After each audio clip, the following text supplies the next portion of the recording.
voy a hablar de un tema que aparenta ser fácil, el ABC de la hemodinamia pediátrica, donde les vamos a enseñar a los hemodinamistas y a los no hemodinamistas cómo hacer cateterismo cardíaco fácil.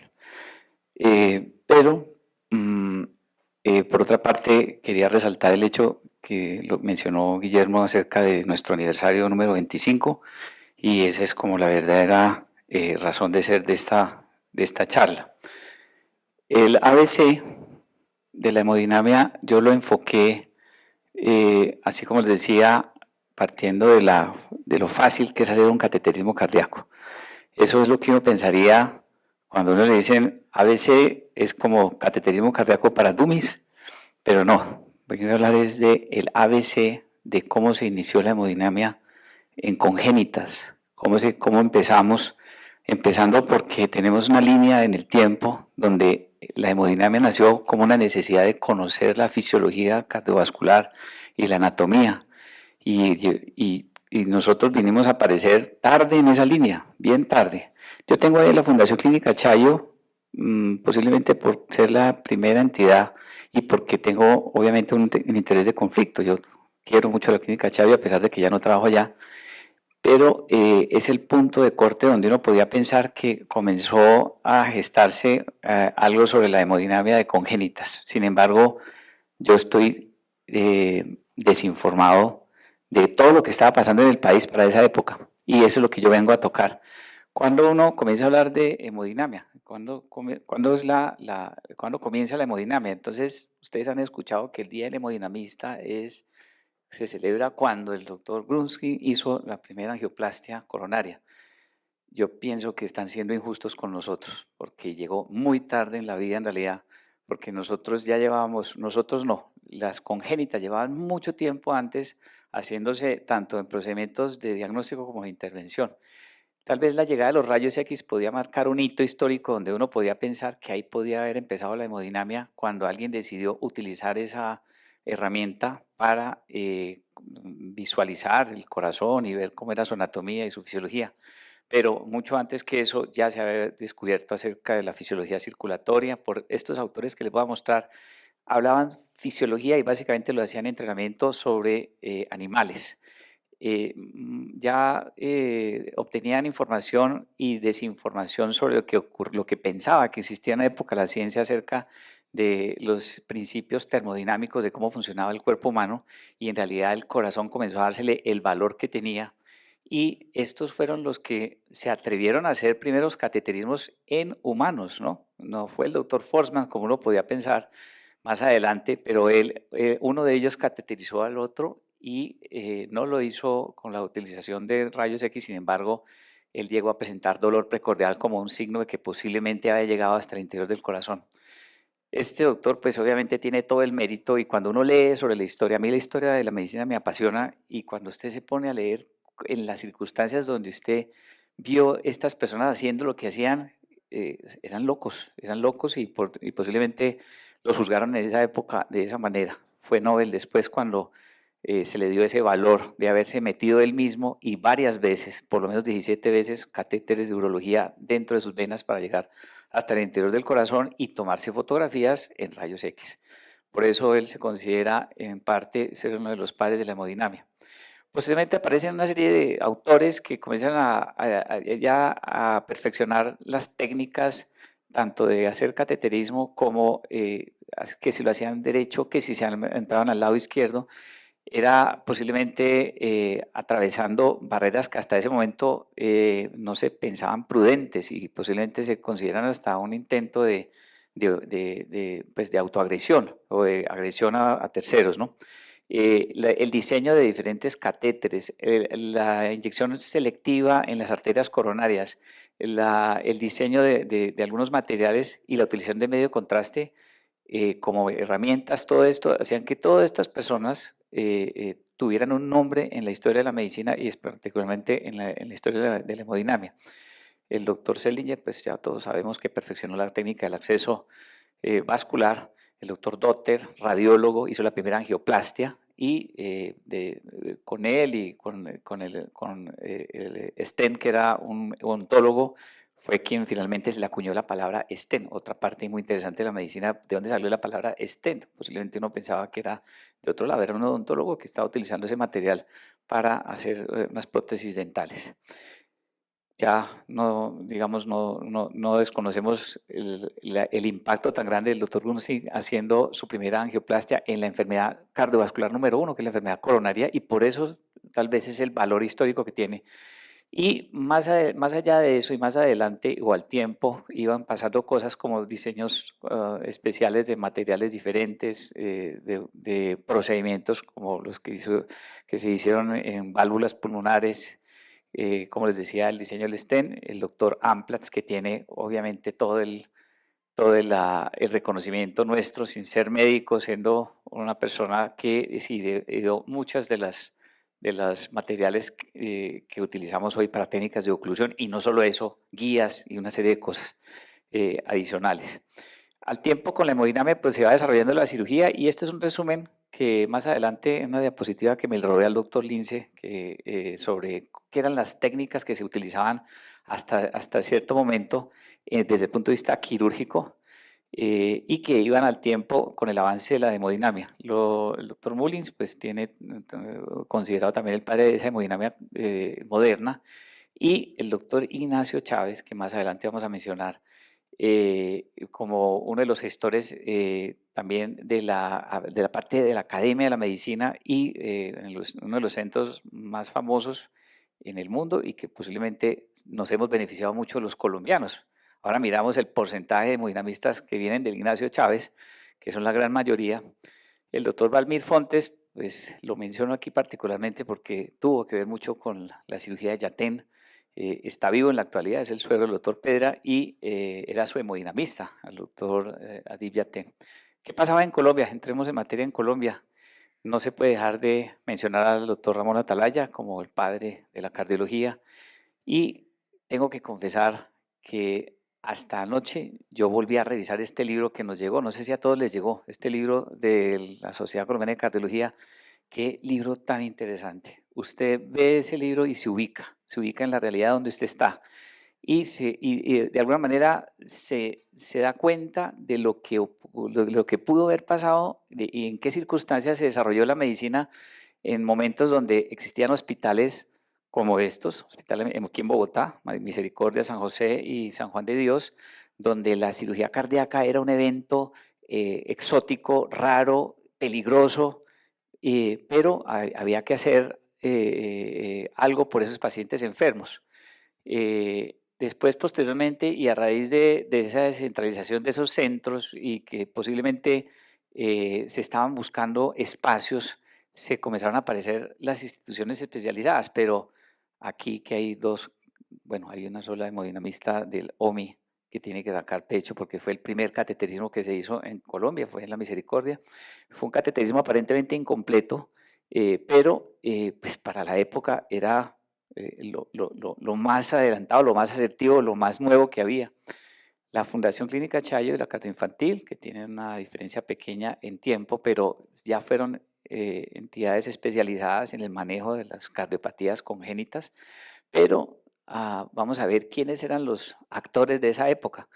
Eh, el primer cateterismo completo, según hay un artículo ahí histórico que me pareció muy bueno, que también está mencionado en el libro, ocurrió entonces con un invitado internacional, el doctor Frank Hernández, y se hizo teóricamente en la Fundación Clínica Chayo.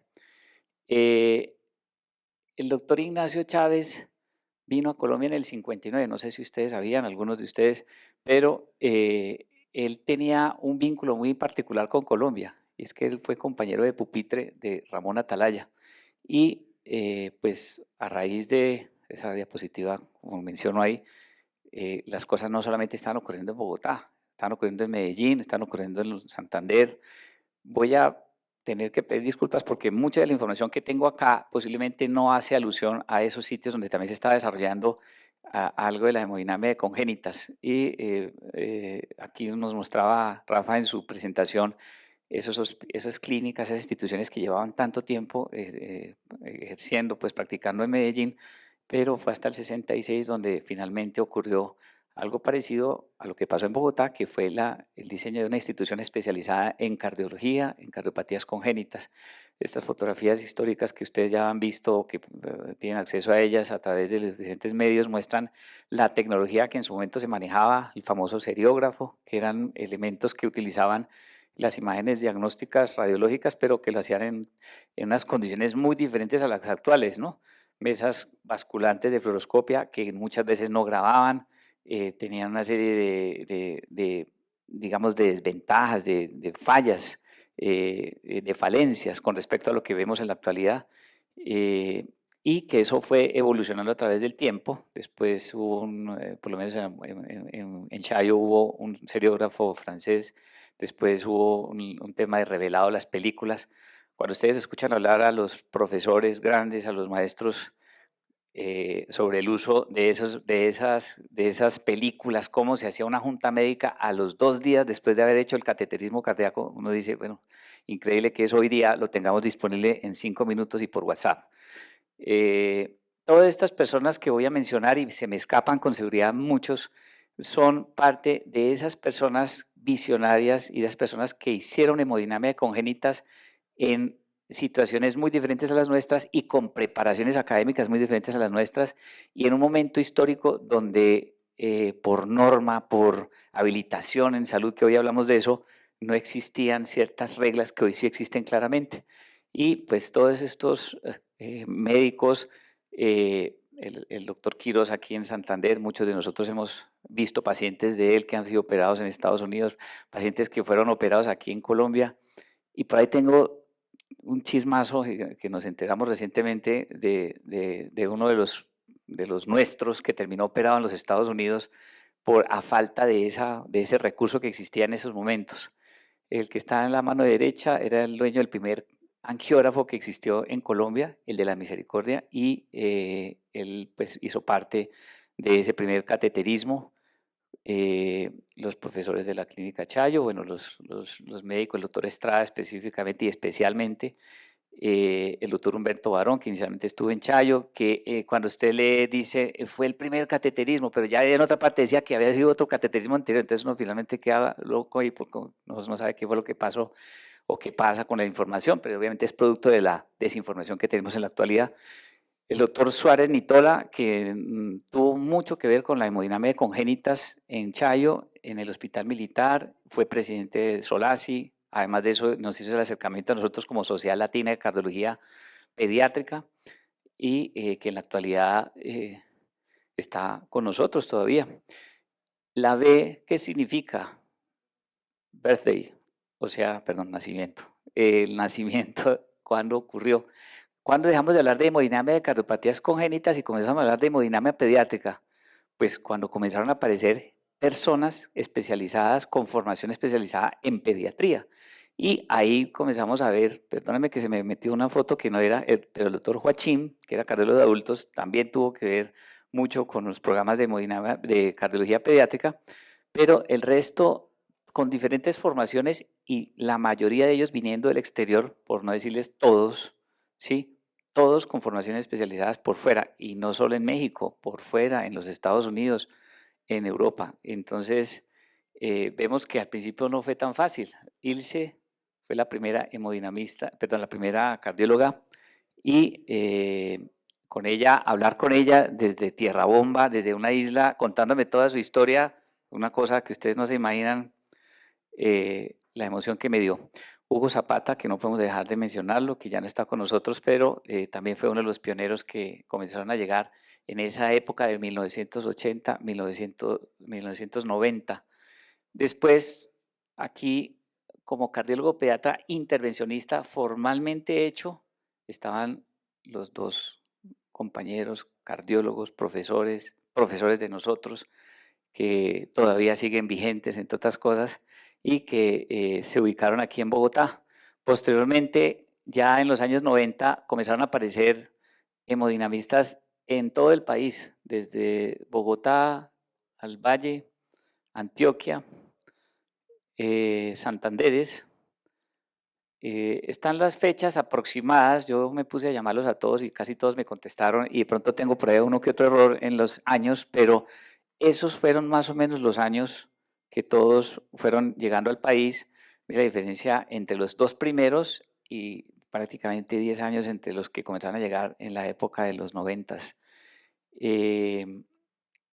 Ellos utilizaron esa tecnología en esa época. Ahí está el Tagarno que querían ver. Yo también lo conocí en La Chayo al principio, después lo quitaron, esas películas que uno trataba de ver y que se veían terribles. Y en esa época que yo roté por hemodinamia en La Chayo en el 2000, como pediatra, este era el equipo que tenía la mayor tecnología, la sala 4. El Hospital Militar Central, que también tenía su parte de hemodinamia, aunque la hemodinamia de congénitas no era lo fuerte, hasta que llegó una compañerita que ya sabemos quién está allá haciendo, empujando eso. Bueno, el doctor Ronderos estuvo un tiempo también allá, pero y el doctor García. Bueno, como mencionaba Guillo, los primeros que se metieron ahí, y creo que Lucelena está haciendo residencia porque ella también es fundadora, pero como estaba como residente, ¿o no? Ya se me imagina, ahí está. De todas maneras, eran los primeros que se vincularon al colegio. El colegio, ¿qué es el colegio para nosotros? Es ese sitio donde nos estamos encontrando, donde nos estamos agremiando, donde nos estamos preparando, formando, interactuando entre nosotros. Yo también me inscribí apenas llegué, tenía 37 años. Y en el 2008 estaba de presidente, si no estoy mal, el Líbano, me dijeron, venga, ¿por qué no organiza un poco la charla de hemodinamia? Quiero mostrarles esa foto porque específicamente esa era nuestra sesión, de 8 de la mañana a 12 del día, 4 horitas de charlas. Y eso comenzó a incentivarnos, a comprometernos cada vez más y en los diferentes años, posteriormente, hemos vuelto este evento un evento de 2 días y donde nos hemos retroalimentado todos de todo lo que hacemos y de todo lo que aprendemos. Materiales de la época, de esa época de los años 90, estos eran vimos colocar los dispositivos de StarFlex en la Fundación Cardioinfantil y esta diapositiva que nos ilustra hasta ese momento lo que se estaba haciendo tanto desde el punto de vista quirúrgico como desde el punto de vista endovascular. Y la C, finalmente, la C viene a decir, no es complejidad, es contemporáneos. Finalmente, y ya con toda esa cantidad de servicios funcionando de manera paralela, comenzamos a ver sitios donde confluían la ecocardiografía pediátrica, la hemodinamia, las cardiopatías congénitas del adulto con las de niños, entonces sale la hemodinamia pediátrica y finalmente fuimos buscando un espacio. Y estos que eran nuestros protagonistas de esa época, después hicieron parte de un grupo mucho mayor, donde ya están casi que en la actualidad la mayoría de los que estamos presentes en el Colegio Colombiano de Hemodinamia. El colegio no es un sitio académico, no nos está dando ningún aval, nos está dando es un aval de agremiación, un aval de amistad y pertenecer al colegio creo que a pesar de que reúne la gran mayoría de los hemodinamistas en Colombia, no solamente tiene esa significancia de enlace, sino que también tiene mucho que ver con nuestra capacitación, con nuestra formación, con nuestra día a día. Aquí puse, bueno, ahí se pensionó Luis H., entonces pues lo saqué. Y Guilla se fue para Medellín, por eso lo puse ahí. Y aquí pusimos a nuestro, que queremos darle la bienvenida oficial hoy, al doctor Astudillo, que nos está acompañando el día de hoy, y para que ojalá le vaya bien en su ejercicio. En Colombia, 43 angiógrafos en total, hizo una cuenta aproximada. De esos hay 24 hemodinamistas pediatras en la actualidad, 21 hombres, 3 mujeres. Hay 5 itinerantes que están por lo menos en 4 IPS en varias ciudades. Hay 8 exclusivos en una sola IPS. Hay 9 mixtos que están en 2 a 3. Eso fue un criterio que yo hice arbitrario, diciendo que los que están en 2 o 3 sitios no son tan itinerantes como los que están en 4 y 5. Los servicios de cirugía cardíaca con UCI pediátrica son 14 y hay unos que salen, otros que se terminan, hay programas que avanzan, otros que perseveran. Hemodinamistas únicos en 7 de esos sitios, hemodinamistas pares en 6, hemodinamistas 3 en solamente 1. Formación académica, la mayoría vienen de México, de 9, Argentina 3, Brasil 2, España 2 y nacionales hay 5. Y las edades actuales de 35 a 40 años hay 3, de 41 a 50 años hay 2, de 51 a 60 hay 10. Por eso yo hice una publicidad para que vinieran los cardiólogos pediatras. ¿Ustedes saben cuántos se van a pensionar dentro de los próximos años? Para que piensen si hacen hemodinamia pediátrica, porque necesitamos que haya más hemodinamistas pediatras. Y de 61 a 70 años, 3, de más de 70, 2. Eso es como la distribución en Colombia. Fíjese que la mitad de Colombia está llena de angiógrafos y la otra mitad llena de selva. Estos son los porcentajes por los departamentos. Este es el número de angiógrafos de hemodinamia pediátrica, pero con certeza que ahí hace falta. Estoy teniendo en cuenta tal vez los de mayores volúmenes. ¿Qué cambió también recientemente? La tecnología. Entonces ya hoy día disponemos de equipos digitales con pantallas gigantes donde ya se puede ver hasta las células, hasta los eritrocitos. Ya se pueden hacer técnicas como rotaciones, podemos hacer movimientos biplanares, utilizamos también entonces materiales apropiados para el tamaño de los niños, desde los introductores, los catéteres, los balones, los dispositivos que cada día ya se dispone más en el país, que hay numerosos, unos siguen, otros perseveran, otros se van, otros con algunas bondades, estos que vienen diseñados para diferentes localizaciones, diferentes tamaños, diferentes lesiones que hacen parte de las facilidades que tenemos hoy día. No se puede dejar de hablar de la válvula pulmonar, que es tal vez de lo que más recientemente se ha diseñado. Y mucho tiene que ver nuestros proveedores que han acompañado todo este proceso a lo largo del tiempo y que hacen que hoy día podamos meternos con pacientes más difíciles, más complicados. Estos son los procedimientos que en la actualidad se hacen como cosas más novedosas. No los voy a leer por respeto también, pero ustedes pueden darse cuenta la cantidad y cada día hacemos más cosas y cada día alguien intenta algo y cada día se formaliza algo sobre ese tipo de estrategias terapéuticas endovasculares que nos hacen que sea la hemodinamia pediátrica o de congénitas una de las ciencias que más rápido avanza, que se queda uno donde uno no vaya, se queda uno donde no haga el mismo procedimiento. Algunas de las imágenes para ilustrarles, que lo que hacemos en varios centros del país y, y que han sido, pues, en su momento han mostrado, hemos discutido casos parecidos para hablar sobre cómo se hizo y cómo nos fue. Ya para terminar, la interacción nuestra con otras especialidades como radiología, como cirugía, el hecho de que los radiólogos hoy día nos aportan gran arsenal para poder planear nuestros procedimientos, el uso de esa realidad virtual que está de moda, estamos hablando mucho de, pero eso ya lleva tiempo acá en el país y ya hemos encontrado mucha aplicación en algunos de los casos. Sé que hay una motivación grande ahorita en varios centros para ese diseño de modelos tridimensionales, para entender y planear cómo son las estrategias de cirugía. Y pues ustedes saben que yo he sido un poco monotemático con el tema. Presentamos ese trabajito en el PICS y por ahí nos dieron algún espacio para poderlo discutir y hacérselo conocer a los otros grupos. Solasi, con los miembros de pediatría que pues nos han acompañado todo el tiempo en esta etapa de crecimiento. Y un reconocimiento muy especial al colegio, a sus dos personas más, independientemente obviamente de los presidentes y de las personas que están en esos cargos administrativos tan importantes, pero son ellas las que han sido gestoras, promotoras y perseveradoras en este plan. Conclusión de esto, vivimos una etapa de transición de los adultos hacia los niños.